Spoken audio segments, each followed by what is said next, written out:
ദൂതന്റെ ദർശനമനുസരിച്ച് യൗസേപ്പ് പിതാവ് മറിയത്തെയും ഉണ്ണീശോയെയും കൂട്ടി പലായനം ചെയ്യുകയായിരുന്നു.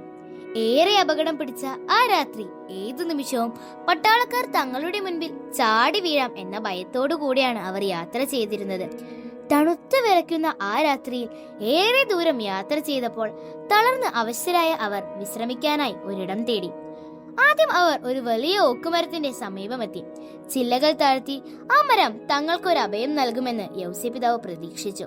പക്ഷേ അഹങ്കാരം കൊണ്ട് നിറഞ്ഞ ഓക്കുമരം തന്റെ ശിഖരങ്ങൾ താഴ്ത്താൻ തയ്യാറായില്ല. അടുത്തതായി അവർ മനോഹരമായ ഒരു പനയുടെ അടുക്കിലെത്തി. പക്ഷേ അതും തന്റെ ഇലകൾ ഉയർത്തിപ്പിടിച്ചു. അഭയം നൽകാൻ തയ്യാറായില്ല. മറ്റു മരങ്ങളും അതുപോലെ തന്നെ എളിമപ്പെടാൻ തയ്യാറാകാതെ നിശ്ചലമായി നിന്നു. അവസാനം അവർ ഒരു ചെറിയ വൃക്ഷത്തിന്റെ അടുത്തെത്തി. അത്ര വലുപ്പമില്ലാത്ത ആ മരം തിരുക്കുടുംബത്തെ കണ്ടപ്പോൾ സ്വാഗതം ചെയ്തു. ആ മരം തലകുനിച്ച് തന്റെ കൊമ്പുകൾ വിനയപൂർവ്വം താഴ്ത്തി അവർക്ക് ചുറ്റും ഒരു അഭയമൊരുക്കി. അതിന്റെ നേർത്ത ഇലകൾ ഒരുമിച്ച് ചേർത്ത് തണുത്ത കാറ്റിൽ ഒരു പുതപ്പ് പോലെ നിന്ന് ഉണ്ണീശോയ്ക്ക് സംരക്ഷണമായി. അമ്മയായ മറിയം നന്ദിയോടുകൂടി വൃക്ഷത്തെ നോക്കി പുഞ്ചിരിച്ചു. തന്റെ പുത്രനെ സംരക്ഷിക്കുവാൻ തയ്യാറായ ആ വൃക്ഷത്തെ ദൈവം അനുഗ്രഹിച്ചു. അതിനുശേഷം ആ വൃക്ഷത്തിന് ഒരിക്കലും തന്റെ ഇലകൾ പൊഴിക്കേണ്ടി വന്നിട്ടില്ല.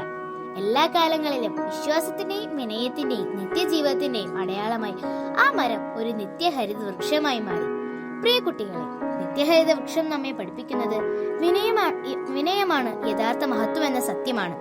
ശക്തിയുള്ള മരങ്ങൾ ദുരഭിമാനത്തിലും അഹങ്കാരത്തിലും ഉറച്ചു നിന്നപ്പോൾ ചെറുവൃക്ഷം സ്നേഹത്തിലും എളിമയിലും തന്നെ എളിയവനാക്കുവാൻ തയ്യാറായി. ഈ ക്രിസ്തുമസ് കാലത്ത് നമ്മളും നിത്യഹരിത വൃക്ഷം പോലെ ആയി ഇരിക്കുവാൻ ക്ഷണിക്കപ്പെടുന്നു. പരിമിതികൾ ഏറെയുണ്ടെങ്കിലും പരമാവധി ക്രിസ്തുവിനെ മറ്റുള്ളവരിൽ കണ്ടുകൊണ്ട് അവർക്ക് അഭയം നൽകുമ്പോൾ, നമ്മുടെ ഹൃദയങ്ങളിൽ യേശുവിന് സ്ഥലം നൽകുമ്പോൾ നമ്മുടെ ജീവിതവും പ്രത്യാശ കൊണ്ട് എക്കാലവും പച്ചയായി തീരും. ഏവർക്കും ഹൃദയം നിറഞ്ഞ ക്രിസ്മസ് ആശംസകൾ.